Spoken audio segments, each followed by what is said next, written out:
Hello and welcome back to another episode of Only a Bag, an Italy travel podcast. I'm Darcy Melton. And I'm Nathaniel Mellor. And today we are talking about traveling with a group, right? We are. It's sort of like a spiritual successor to our tips for traveling with someone else. Yes. Which came out, I believe, April 2nd of this year, if I'm not mistaken, of 2025. Well, okay, not of this year. We are now firmly in 2026. Welcome to 2026, everybody. What an interesting year it's been. And so, yeah. So, but that episode came out in April of 2025. Yes, and we are going to go over some of the same territory just because traveling with one other person is a lot like traveling with multiple other people, but we're not going to go into everything that we did in that episode. So if you want to, you can go back and listen to that episode now, traveling with someone else. Absolutely. And before we get into it, we want to thank everybody who has been listening to the podcast, who has followed us. Hello, welcome, get back. Welcome to new people. Yeah. If you want to follow the podcast, you can do so wherever you listen to podcasts. You can find us on our website, onlyabag.com, for lots of articles that are coming out frequently. New articles as much as we can. You can also contact us there in our comment box about your trip. If you have any questions, suggestions for episodes, we'll get back to you as soon as we can. You can also find us on Instagram. I was like, on social media, which one? On Instagram at Only a Bag Podcast. You can, if you want to help out the podcast, if you want to look in the description of this episode, we will have affiliate links. You can use those links to book your trip, to book tours, anything like that. You won't be charged anything extra, but we will get a little kickback from that company, and it's very much appreciated. If you want to donate directly to us, you can go to ko-fi.com. That is ko-fi.com/onlyabag if you want to donate and help out the podcast. Yeah, thank you all so much. And before we get into anything, I have a phlegmy allergy situation going on right now. So if there are any weird cuts, it's because I had to cough, but we should be good to go. Because they're kind of coming out of nowhere. It's not like, oh, cough's coming on, I need to wrap this up. It's, and suddenly body racking cough. So it is so sort of suddenly pausing the middle of a sentence and then, anyway, I didn't just leave. Don't worry. Exactly. We figured it's better than blowing out y'all's eardrums. Yeah, we don't want to do that. No. So let's start by talking about the point of the episode, which I think it's smart. It's always a good starting place. So let's talk about traveling with a group of people. We recently went to Naples with your mom and her partner, which was a great time. And despite it raining for basically the entire time, we were there for the 2 days, and it being I guess it wasn't that chilly. No, it was actually quite nice and cold. Almost humid. I mean, it was 50s, whatever that is, 10, 12 in Celsius, but it wasn't like freezing. It wasn't like raining and then also freezing temperatures. It was just sort of like, oh, if it's not raining, it's almost a bit nice and humid. Yeah, exactly. And we had a really nice time and made just a few notes about how to, I guess, prepare y'all and how we want to prepare ourselves when we go on a trip with a group of people next. Absolutely. So how do we start off? Or how would you start off? I guess I want to start off with my biggest tip. Love it. And This is a tip that we gave whenever we talked about traveling with a partner, traveling with somebody else, whether it's a friend, family member, anybody who is like not a small child, splitting up is okay. Yeah. Probably don't do that with small children. Yeah, you can't split up with small child, but basically anybody else. You're 5 now. It's time for you to see the world on your own. Yeah. So don't maybe usually not. You can't do that. But I think whenever people go on trips with anybody else, it's an expectation that you'll always be together for every moment of the trip, and that's a very valid expectation to have. It's kind of like the base normal, I guess, for thinking. But it's not that practical, and I think it's far more enjoyable when you let yourself and your friends, family members have the opportunity to split up if you need to. That could simply be because you want to see different things. Like if you want to go to a museum and the other person wants to go to just wander around, not go to a museum because not everybody likes them, that's totally valid. And leaving space for that is super important. It also, I think, playing into the rain, because our episode on Friday is actually going to talk about some tips for the rainy season or how to travel in the rainy season. But one, as you just mentioned, that we had just been in Naples in the rain. And I realized that we've mentioned this before on the podcast, that one of our best travel memories was in Pompeii during the rain because almost no one was there. And the people that were there were inside the little like snack center in the middle of the It's like a little cafe, sort little of. cafe. And so it was very, very few other people wandering around. So there was a real sense of like, I don't know, you got to see it in a way that was very untouched feeling. Like there was no one else there for so much of it. And it felt really beautiful because we've been back before and it's just slammed. There is no private little corridor of Pompeii really. So I mentioned that in case you're somebody who's like, I really want to go, like in Rome, if you'd like to explore the Foro Italico, the Roman Forum, if you're like, I kind of like the idea of that during the rain, it sounds kind of romantic. Or if you're thinking, I kind of just want to walk, like Paris in the rain has such a mystique to it. It's got such an air of like, oh, I don't know, that's something beautiful. And I think that Rome, Venice, Siena, we've walked around Siena and Florence in the rain, and it's beautiful. There's that whole like, I don't know, just reflections in the street, and there's the whole like Any warm old light. city, I think, is Yeah. beautiful in the rain. Yeah. So, and I think that's something to consider, that you might actually enjoy that. And you might think that that's maybe something I want to do, but you might be traveling with somebody who's like, why would you be outside in the wet time? That's a dry activity. So I say that too, because sometimes it could be they want to be in a museum while it's raining, and you're like, I don't want to waste such a gorgeous, rainy, like magical day inside. I want to be outside. So that is just something to consider. Is sometimes it might run counterintuitively, but that's also okay. Like you might want to do something. You also might, again, vice versa. You might want to be where crowds are. You might want to kind of, if you're somebody who really likes this sort of feeling of, I guess like not even community so much, but the shared experience. Like we're all here together at this point, at this time, doing the same thing, whether there's a concert or something like that. You might be like, that's the thing I want to do. I want to go to the Sistine Chapel on the most slammed day because I want to see it with all these other people rather than seeing it by myself. And that's also totally valid. So I only wanted to interrupt and say, like, sometimes what you want isn't necessarily going to make sense to other people. It could be something a little Absolutely. strange. Another good example is whenever we were with your mom and our partner, they wanted to take a walk along the water in Naples, which sounds lovely and relaxing. I wanted to go see what's arguably was the most touristy part of Naples at the time. We were there very close to Christmas, and there is a street which in English is called Christmas Alley. Italians don't call it that. They still call it San Gregorio Armeno, or Via San Gregorio Armeno. Exactly. And it's a little street where people make the presepe. Did I say that right? I've been saying that wrong. Presepe, I think. Giuseppe Presepe. Okay, that's what I have to say now because someone told me to say it the wrong way, and I was saying it the wrong way for a long time. I said it the wrong way to y'all. Presepe. Anyways, they make the nativity scenes there.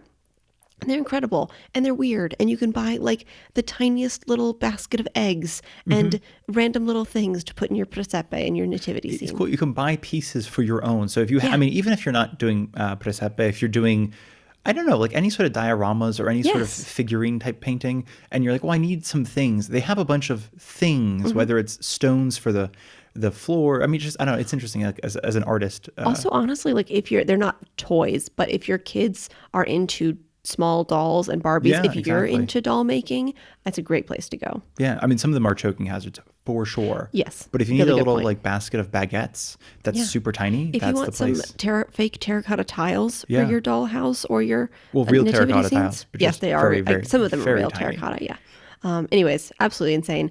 So I wanted to go there, and it was completely valid that I think they wanted to go not to the touristic center. They wanted to have a calm afternoon, and I was like, I get it. No one else has to come with me. I understand I'm putting myself in this chaotic situation, but it's Christmas time and I really want to go see this street, It's know? also the only day, and this something again plays into weather. It was the only day that we knew would be not raining on our trip. So it was sort of like this tight alleyway filled with very breakable things might make more sense when we don't have to use an umbrella. Exactly. But as soon as you have to bring an umbrella into it, it also is a lot of, if you've been there, via San Gregorio Armeno, if you've been there, I'm saying it again slower, just for those of you who might want to write it down, a lot of it is in the street. So Yes. it's sort of like, spills into the street. So in the rainy times, it is, or when it's raining rather actively, it can be difficult to see. So I think that was a lot of it was for you it was a sort of non-negotiable. It's like, I want to see this. It'd be interesting to potentially write about it for Only a Bag one day. But you were just curious. You hadn't seen it for a few years. Absolutely. And it's such a good example of I had no expectations that anybody else wanted to come with me. You wanted to come with me. Nathaniel came with me. He also wanted to see it. But I didn't expect anybody else to come. As likewise with your mom and Luigi, they didn't expect us to come walk along by the water, So it's just a perfect example of everybody understanding that people have different expectations and desires for their activity. And we only split up for a couple of hours. And then we got back together for dinner. I think it's just a good example of how that can work. And I think that's kind of pushing that a little bit further is something that I would almost recommend that you establish, especially if you're with family or friends, if this is a family or friend trip. And when I say family too, I mean whether it's like aunts and uncles, grandparents, parents, parents and children who are of an age to walk around by themselves, 16, 17, 18, that kind of thing, where you're like, yeah, and older, obviously. Right.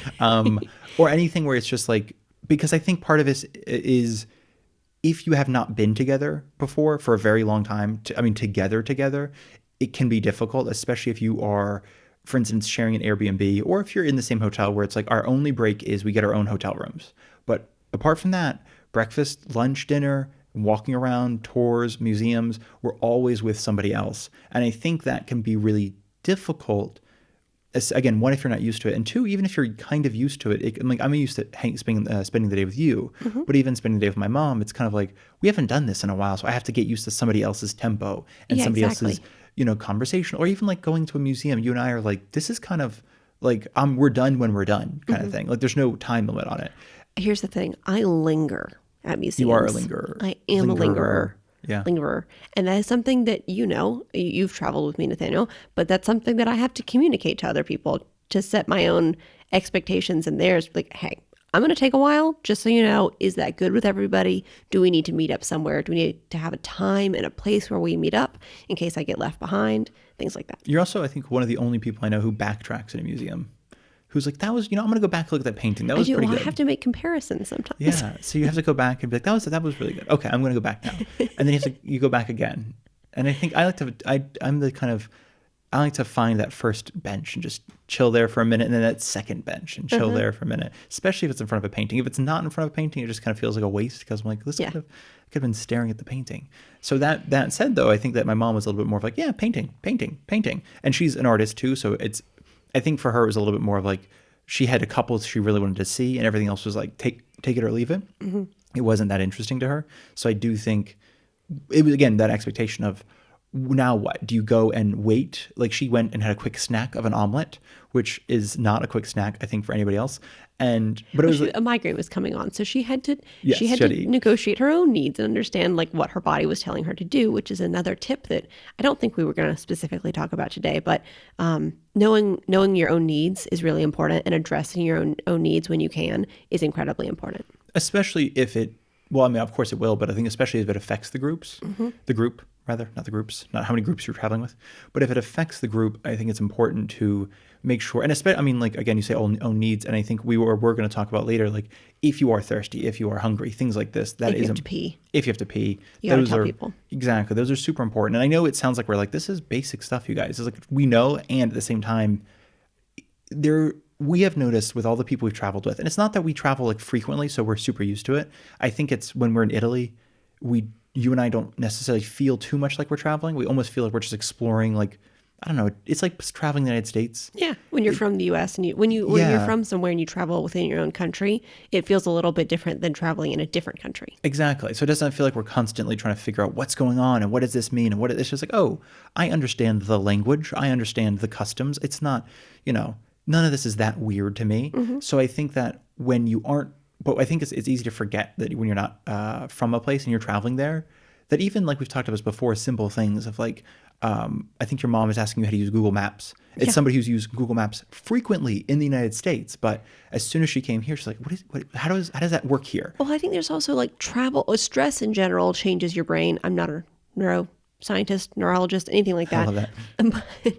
But I think it does. Like when you're stressed, you can easily forget things, or you can kind of panic and forget that you know how to do something, And I think it's totally fair that, she forgot how to use Google Maps, essentially. Right, I mean, no, not exactly. completely. It's not like she had a moment of complete memory loss. It was but just like, does it work differently here? Is this something else I need to know? And once I reminded her of a couple of things, she was like, oh, of course I know how to do this.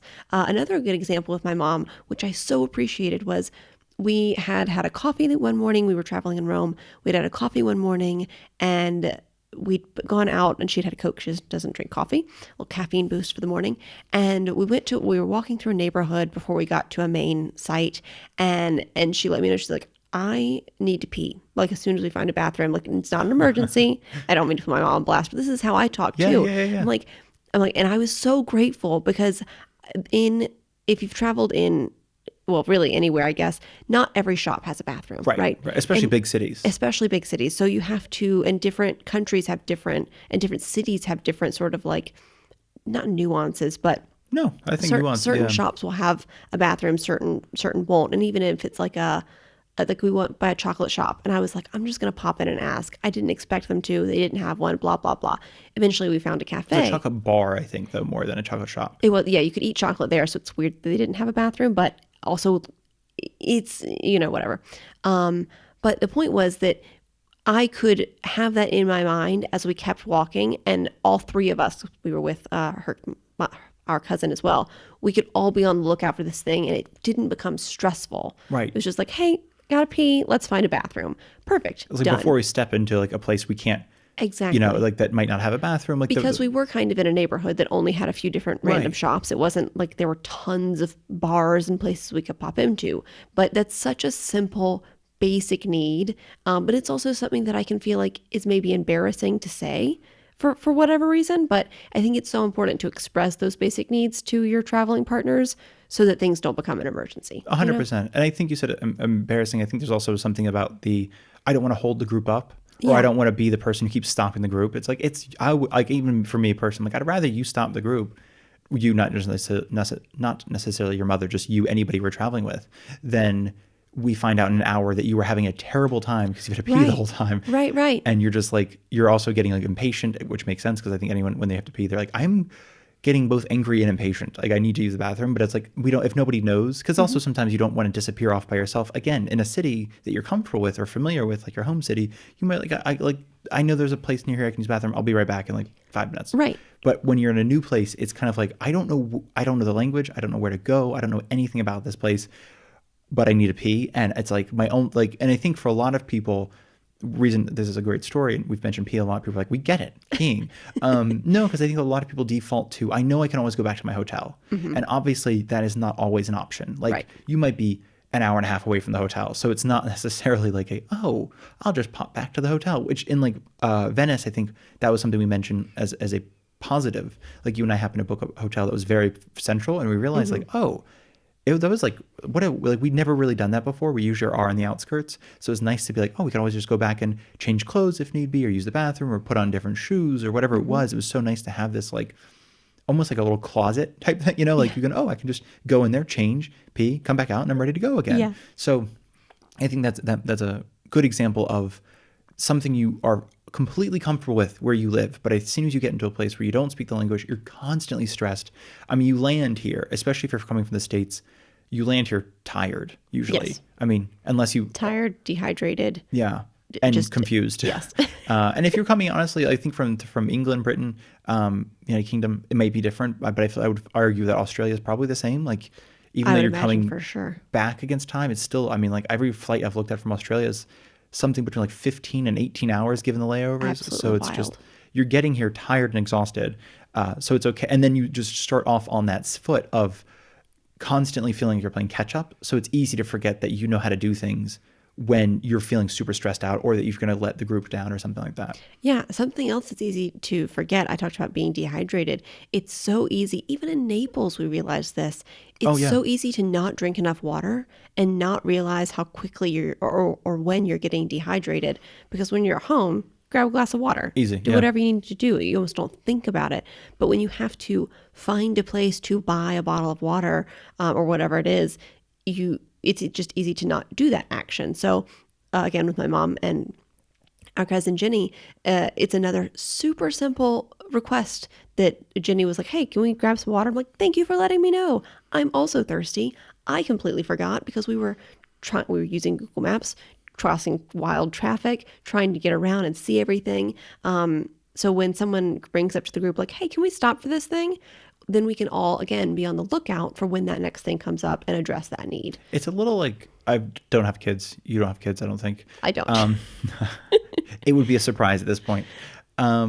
But I think like when I've babysat kids, there is that sort of thing, that classic, like, does anyone want to try to like use the bathroom or have a drink of water or something like that? Just like, this might be the last time. Because I think like it's totally, again, with a group of 4 friends or something like that, it's one thing where if you're constantly stopping to get water, to get a drink, oh, let's have an actual drink here. Let's do this and let's stop there. And then it's like, that's just your time. And that's a lovely time. We're just going to cafe hop. We're going to pop into some fun things. We're just going to stroll around mostly. Love that. But if you are feeling a little bit more like, we have a point A and a point B, and we kind of do need to get to the point B, it can feel sometimes too like a lot of stops can make it a little bit sort of, I don't know, kind of can throw a wrench into things. So sometimes it is, we've noticed that sometimes in a group of travelers, there is one leader, for lack of, there's one chaperone. There's one often that one person who, and it's not always like, if it's a parent and kids, it's not always the parent who takes charge. Sometimes it's one of the kids who's like, okay, here's what we're going to do. Or, parents and grandparents or cousins and aunts, or however, if it's family or friends, especially with friends, we've noticed that just you and I, like sometimes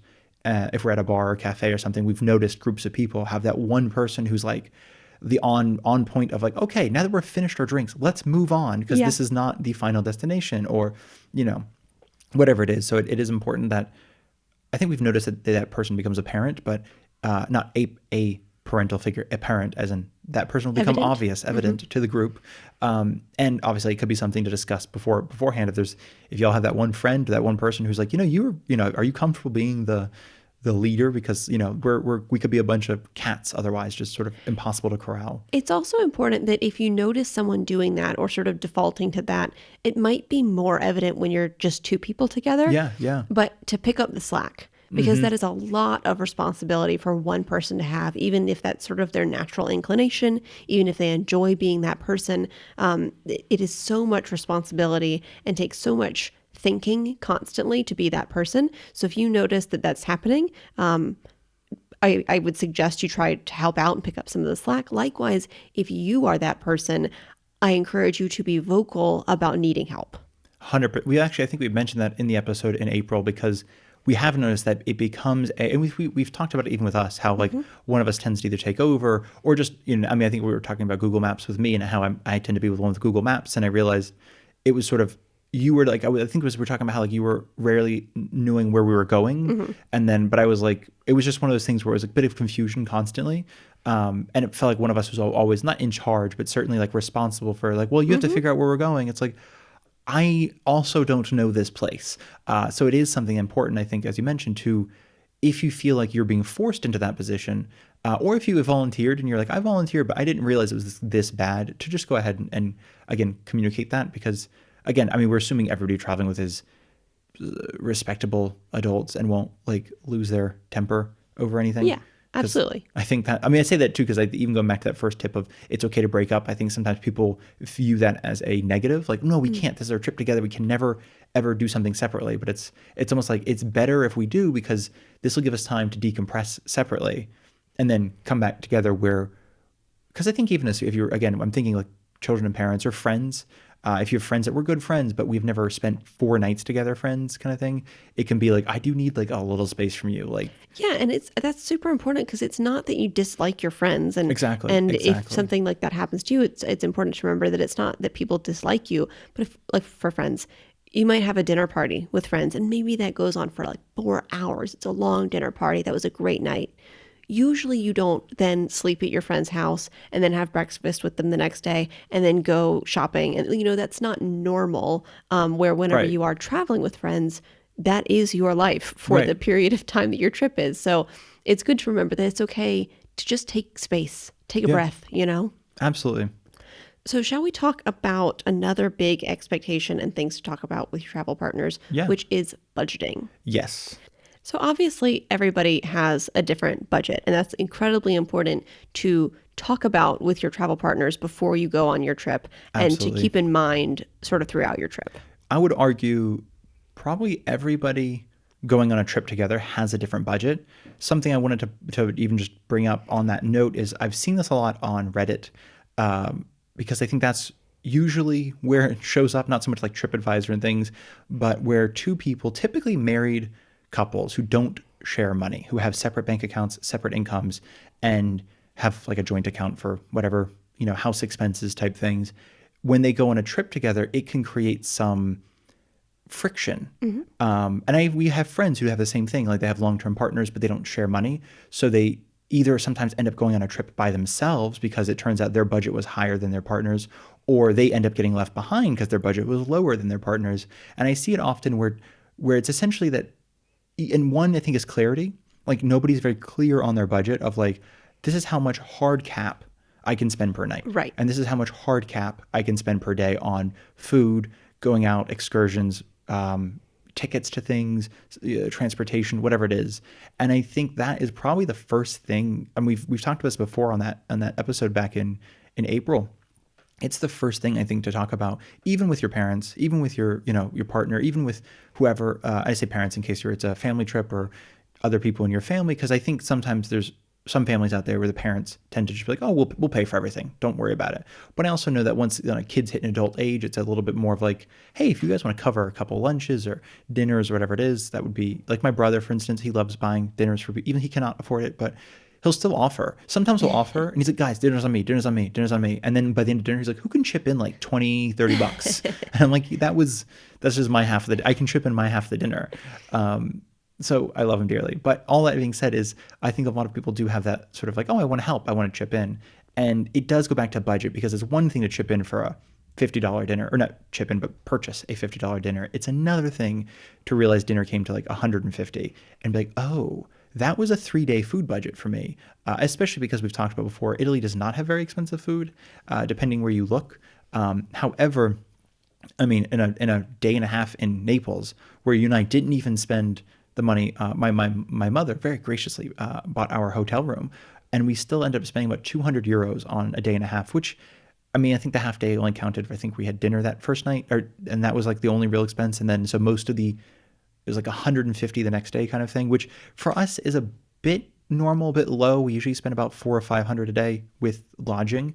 And I only give that as an example because I think it's splitting. So we're each, 250 or whatever it is. But I think for some people that there's weirdness around money, I guess is what I'm trying to get to. I think for a lot of people that we don't talk about money, we don't bring up money, we don't discuss money. That's just not something we do, which is totally, I get that. And I think when you're on a trip where it's like, if we don't, one of us is going to go back with far less money than the other. Honestly, I think there's something about vulnerability that is innate when you're traveling with somebody else. You're going to have to be vulnerable. You're sharing a pretty big part of your life and a pretty extensive bit of time with someone, and being clear about your financials. Not that you have to, give out your social security number and your bank account info, anything like that, but you do. But bring tax returns for sure. No, you do have to have a certain sense of vulnerability in sharing where you are, sharing what your needs are, and what your financial needs are a big part of that. So like Nathaniel said, I mean, I'm thinking for our budget, hotel rooms are pretty expensive these days compared to what they used to be. I get it. It's fair. But we spend usually 100 to 120 euros, or on an off season, 80 euros a night. Would you say that's fairly accurate? I think so, because sometimes we spend up to about 200 a night, depending on season, but also if it's one night somewhere. I think you and I tend to do one night at a really nice hotel. But if it's multiple nights, we'll do multiple nights at it's okay, because we're not going to be. We're not going to be there versus like we have one night. I mean, we're obviously not going to be there either, but at least it's like one fun night versus, exactly. Trying to budget it. So about 120 a night for the hotel, and then maybe 40 per person on dinner. That's, food. What was the word? Water. You're like, what is the other one? The red one. I couldn't think. I was like, I was combining wine and water. Drinks, water, drinks not being like tons of cocktails. It's just like a glass of wine or a beer. And the cover charge, the coperta, which basically, instead of paying a tip, often there's a cover charge for restaurants. So anyways, all of that included, I would say it's like 30, 40, 50 a night, plus water during the day, coffee during the day because you have to buy coffee in order to use the bathroom if you're out, things like that add up. Transportation, and even if that's public transportation, it adds up so quickly. So it's important to be clear with yourself about what your hard cap is on your budget per day, what you can afford, and be clear with your travel partners about what that is. Because if it's someone like our parents, they very kindly often pay for our hotel rooms. And if we're really stretched thin and express like, hey, we can't go to this restaurant with you for lunch, I'm so sorry. Like your mom recently, she bought lunch for us because she wanted to have a decent lunch where we all got to sit down together and, going back to our expectations of sit down versus sit down. Exactly. So basically, it's just important to be clear because sometimes if it's like a parent or family member, they might be able to spot you some money in order to make the trip better for everybody in that small instance. But if you're with friends, that might not happen. And that's okay. You just need to be clear about what your budget is and your expectations. I think that, I mean, basically, that's a great way to summarize it in the sense of I don't know. It's just like this is not telling you how to work with your money, if that makes sense. Like, no. Your money, obviously. But this is more of just saying, like, while it is uncomfortable, as you said, it's also exposes you to a bit of vulnerability. It's important to do so. I think also to people know, because I think also, if I may, and I don't want to sully your summarization or like water it down, but it's also, you said earlier, be specific. And sometimes it's really as specific as, I literally cannot spend more than $20 on this meal. Like I still have to pay rent back home. I still have utility bills coming up. I have to pay a phone bill and whatever it is, so it's like 20 is my maximum. And I mentioned this too, because we went out with my mom and her partner, and it was a lovely dinner. And actually, because we were like, we barely spent anything. And after dinner, we had actually no idea how much we spent, but just looking at the menu, I was like, wow, it was like $25, $30. That was nothing. But then we each got a dessert and each got a little after dinner drink, an aperitivo. And that's when I was like, we suddenly spent like 35 or 40 a person. And I couldn't figure it out until I realized like the desserts were $7 each, which was the same price as the main course. And then the drinks, the little after dinner digestivo drinks were, I think, $4, which is really wild. expensive. We've talked about this before, that sometimes, like especially like mom and pop sort of family style restaurants will offer you the digestivo for free, especially if it was made like in a house or something. Exactly, which was what I thought the situation was, but it wasn't. So we did have to pay for that, which was, like you said, kind of surprising by the end. Well, because in a bar it's only about $150, $150, maybe $2 at a bar, but it's not $4. And the same thing with the desserts were nice, but it wasn't like a $7 dessert in Italy is tremendous. That's like, wow, that's expensive. That's up there. So I only mentioned that because I think we both were like, we each spent 10. Like I think each of the table who they didn't have really that as much a budget I think as we did, which is like, that was an extra 20 euros that we didn't really like expect to have spent on that. That was, it was fine. It was genuinely like, it wasn't like a big, it wasn't a deal breaker necessarily, anything like that. But it's something I want to bring up because I think I see this often again on Reddit where people post like the receipts and stuff and they're like, did I get scammed or is this too much money? Or what was the, especially when it's like their, if a pasta dish costs like 16, they're like, is that too much? And I think it's easy to go in with this idea of, I'll spend X amount of money a day, but that was just for one night. But I realized had you and I, like, let's say 4 nights of that, an extra 20 euros each, that's starting to add up. And then we start realizing, we actually just spent an extra 160 euros on, after dinner drinks and dessert that we did not mean to do, or we could have gotten respectfully like somewhere better. Like there are pastry shops open, and there are places to have an after dinner drink that would have been potentially more interesting, is all I'm trying to get at, I guess. And it may sound silly and overthinking of me, but I really cannot recommend this more. Look up restaurants in places that you want to go instead of having a general idea. 100%, honestly. Because a lot of people do have a general idea of like, maybe a pizza would be great. And, I'll definitely eat some pasta. But if you don't have a pretty good idea of what you want, things can go off the rails very easily, especially if you have a tight budget or strict budget. I should say it's not about being tight, it's just strict. If you're just wandering around and you just, at the end of the night, you're popping into whatever restaurant is left open by the end of the night, it's not going to be probably what you wanted, and you're probably going to be spending more than you expected to.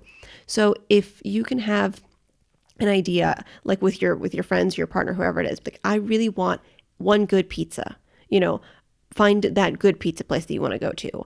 I really want to go to that Michelin star restaurant. Obviously have a plan for that. That's a big plan ahead.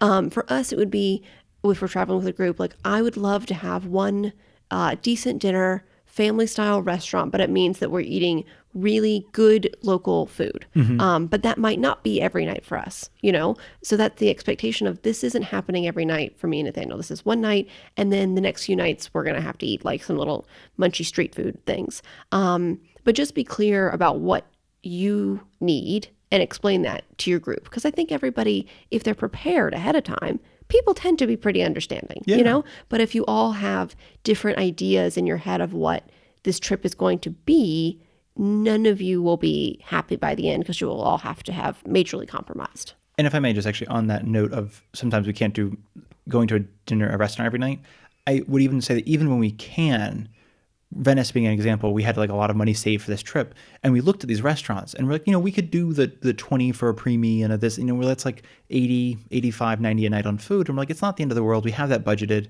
But we realized that the cicchetti and like the finger foods we've talked about in the Venice episodes and a glass of wine, not only could we get a lot more interesting food, like a variety of food, we could also get a variety of wine.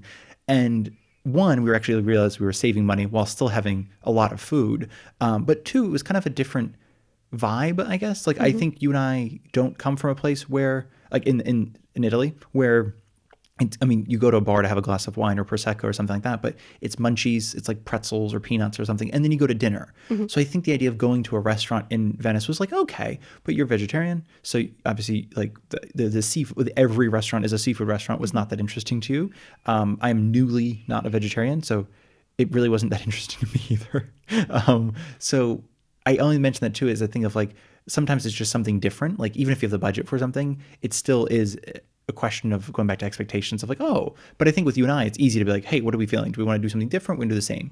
And it was like, no, let's do something different. Let's just do something we haven't, like the idea of a bunch of tiny finger foods constantly, because they keep coming out in the display case or whatever. So it was kind of like, it felt like, oh, let's go up and get another 4 of these or another 3 of these and a glass of wine. And it was like, we're here all night just munching and sipping. And this is so much better than having a sit down where it's like, yeah, we have the same pasta aglio olio because that's all we can have, and then the glass of decent wine. It's just, it was kind of a little more interesting, I realized, because we did that kind of hopping around, eating and drinking, which was just, again, going back to expectations of like, we didn't even realize that was our expectation until we got there, and sometimes it does require switching on the fly.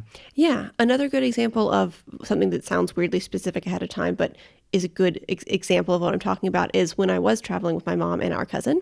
So my cousin Jenny, hopefully it's okay if I say her name, she's amazing. She very specifically wanted the opportunity to either have veal or clams. That was, I love it. But that's just what she wanted. That's what she wanted for dinner. That's what she had in mind. I'm like, great. That is hecka specific, and I love it. My mom wanted either like pasta aglio olio or like a decent sort of like beef steak sort of situation. And also my mom wanted to check out Trastevere at some point while they were in Rome. So those are several really good expectations or desires that I had from them. And I obviously wanted to eat at a place that, and they did too, that was fairly authentic, local recipes rather than just kind of generic. But that gave me so many good sort of bullet points of how to find a restaurant. And we ended up having a really wonderful dinner. And without having those expectations, though, I would have kind of been in the wind without knowing where to take us. But knowing what everybody's desires were helped me really pinpoint a really good place that was all good. Not even a compromise. I just had everything that we needed because I knew what we needed. You know? And I think that is the last point, now that we've hit the time limit. Not really, but our self-imposed time limit. No, I think it was something we've mentioned a number of times, is expectations is in this. And that is, we've mentioned that in the previous episode. And I think it's, again, these might feel very basic for y'all listening. Like, I know, budget, expectations, I get it. This is commonplace kind of stuff. And if I made the small story similar to yours, was just on this trip to Naples, my mom kept saying she wanted to have a sit-down lunch that first day. And we were kind of clear about, for ourselves, like, well, I love that, but minimum, it's going to take an hour and a half to get out of there. This is the only sunny day we have. Like, we kind of wanted to not spend it in a restaurant. And she did, so that's totally fine. But we ended up agreeing to lunch. And I think later, after talking about it, like, you know what, we'll have a quick sit-down lunch. It'll be fine. We'll get out there in an hour. Okay, fine. Sit-down lunch was like, that was the expectation. Her partner was like, fantastic expectation, sit down lunch. And then he finds, because he used to live in Naples, so he finds this little like rosticeria, tavolo calda. It's like almost like a cafeteria. I think The would one be that we'd been to. Or no? no. Oh, sorry. Different one. Okay. Yeah, I was like, I don't think we've been there before. But he found basically a cafeteria. I think is the best way to describe a tavla calda. It's called hot table, but essentially it's a bunch of pre-prepared hot food or cold, but mostly hot food. Like they'll have lasagna and they'll have roasted chicken and things like that. So and there was tables and we sat down. And afterwards, my mom was like, "This is good. I kind of really wish we had a sit-down lunch instead." And we were both like, or not both. We all three were like, I don't know what that means anymore, apparently. What do you mean? And then we kind of got to the point like, oh, properly, you wanted the restaurant with the server and the wine and which, I mean, again, she's from Italy. Just to be clear, she's not like American. And it was like, this is what I thought all lunches were like. So it was just an expectation thing of like, oh my God, we were thinking literally if you sit down, that's covered your expectation, not you need to sit down and also have table service and also have a restaurant atmosphere. So I only like, and I know it's a silly thing as well, but or it sounds like we're splitting hairs kind of thing, but it's something again that became her thing because that night we went to a pizza restaurant and that's not really sit down, it's pizza.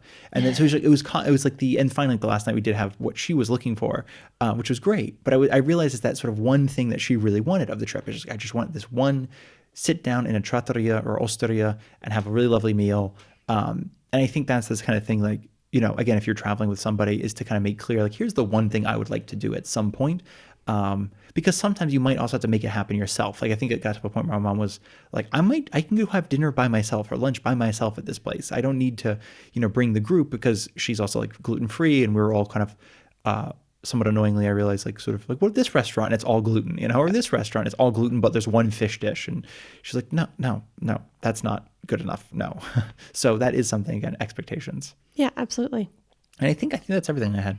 Yeah, I think that's it for me. So I think just to recap for anybody who just skipped to the end for some reason, the best part of any podcast, it really was, I think, just it's okay to split up, clarity on what you need, clarity on expectations, and talk about your budget.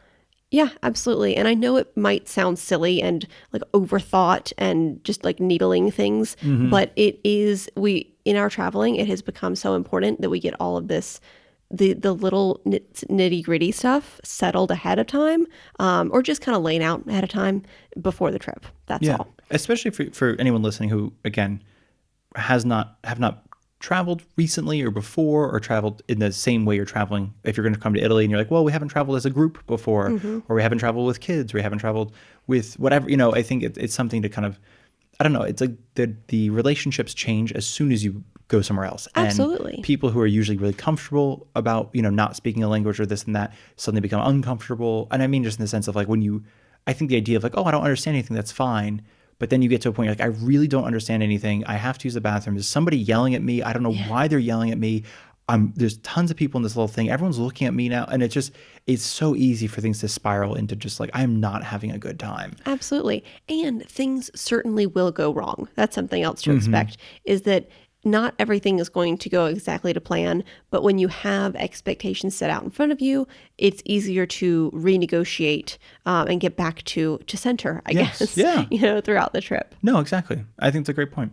And next episode, we're going to be talking about planning for the rainy season, right? Yeah, since we have a couple months of the rainy season left, and then summer, which has some rain storms, and then fall and winter, which is it's a lot of rain in Italy sometimes. Not often. Like, it's actually less than it has been, which is scary. It's a lot of rain, but and I think I'll mention this in the episode, but coming from Savannah, where we have torrential downpours, but then it's like the storm happens and then it's over. Living in southern Italy, it can rain for days. Yeah. And it just doesn't stop. It's like very Pacific Northwest, I think, or very England. I haven't, like, I think Edinburgh was a bit like this in the winter. It was just like, oh, it's yet another day of just wet. Everything's just wet all the time. And I don't sometimes see the rain, but then things are more wet than they were earlier. And I don't know if that's mist or what it is. Yeah, exactly. So that's a big thing, I think, to consider. But that's what we'll talk about Friday. Yeah. So thanks for listening. Tanti abbracci.